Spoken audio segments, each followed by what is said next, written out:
అస్సలాము అలైకుం స్టూడెంట్స్. మనం ఇప్పుడు 7th క్లాస్ తెలుగు సబ్జెక్ట్లో అసమాన్యులు అనే లెసన్ని మనము ఈ వీడియోలో తెలుసుకుందాం. మనం ఇప్పుడు తెలుసుకునే పోయే లెసన్ పేరు అసమాన్యులు. ఈ లెసన్లో మనము ఒక బార్బర్ గురించి, ఒక పాటర్ గురించి, ఒక బార్బర్ గురించి, ఒక కిసాన్ గురించి మనము తెలుసుకుంటాం. ప్రతిరోజు మనం ఎన్నో చూస్తుంటాం. వాటిలో కొన్నిటిని పట్టించుకోం, మరికొన్నిటిని గురించి ఆలోచించాం. కానీ కొద్దిగా దృష్టి పెడితే కొన్ని విషయాలలో ఆశ్చర్యం వేస్తుంది. మర్రి విత్తనాన్ని చూసారా? ఎంత చిన్నగా ఉంటుంది. పరిశీలించి చూస్తే తప్ప గుర్తుపట్టలేనంతగా ఉంటుంది. కానీ దీనిలో నుంచే పెద్ద మర్రి చెట్టు వస్తుంది. అంటే అంత చిన్న గింజలో ఇంత గొప్ప శక్తి ఉందన్నమాట. ఇలాగే మన మధ్యలో ఉన్న వాళ్ళలో కూడా ఏదో గొప్పతనం ఉంటుంది. సామాన్యులుగా కనిపించే వాళ్ళలో కూడా అసామాన్యమైన ప్రతిభ దాగి ఉంటుంది. దాన్ని గుర్తించాలి, గౌరవించాలి. ఆకాశంలో హాయిగా ఎగరగలిగే విమానాన్ని ఎవరు కనుగొన్నారు? ప్రపంచంలోని విషయాలను క్షణాలలో ప్రత్యక్షంగా మనకు చూపించే టీవీని కనిపెట్టిందెవరు? సమాచార వ్యవస్థలో సాంకేతిక విప్లవాన్ని తెచ్చిన సెల్ ఫోన్ రూపశిల్పి ఎవరు అని తరచూ ప్రశ్నిస్తుంటాం. కానీ ఈ సుఖాలు విలాసాల కన్నా ముందు జీవిత అవసరాలను తీర్చుకునే మార్గం చూపిన మహాపురుషుల గురించి ఎప్పుడైనా దృష్టి సారించామా? వాళ్ళ కృషిని, త్యాగాన్ని ఎన్నడైనా తలుచుకుంటున్నామా?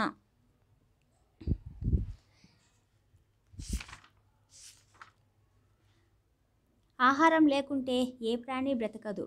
ఇంత ప్రాధాన్యమున్న ఆహార విషయాలను గురించి మనకు మొదట తెలిపిన వారు ఆదివాసులు.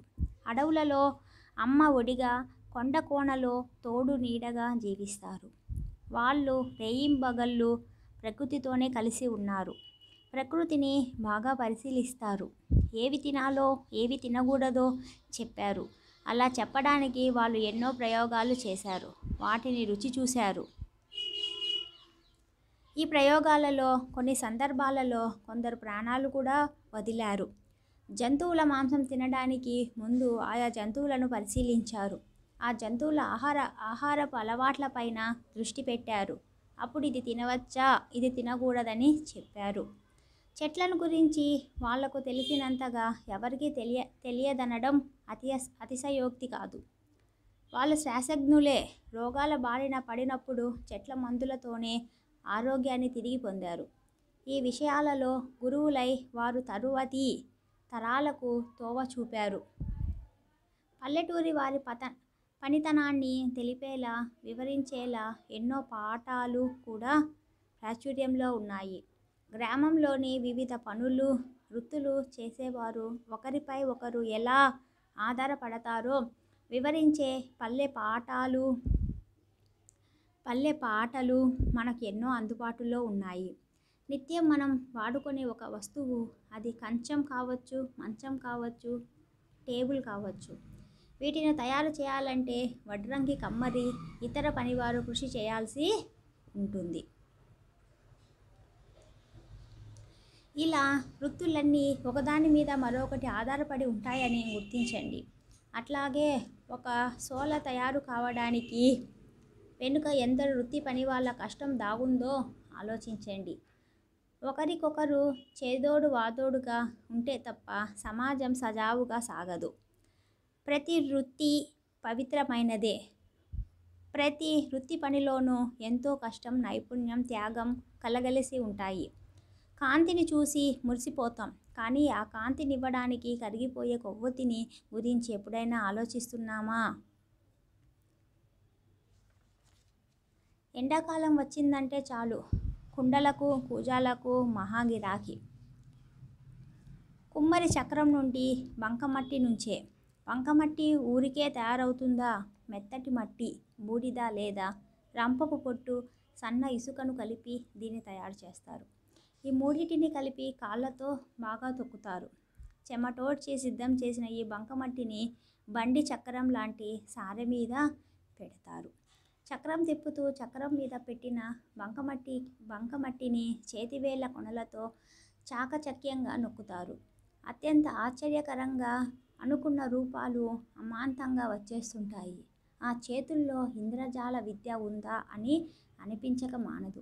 తయారైన మట్టి పాత్రలను ఆరబెడతారు.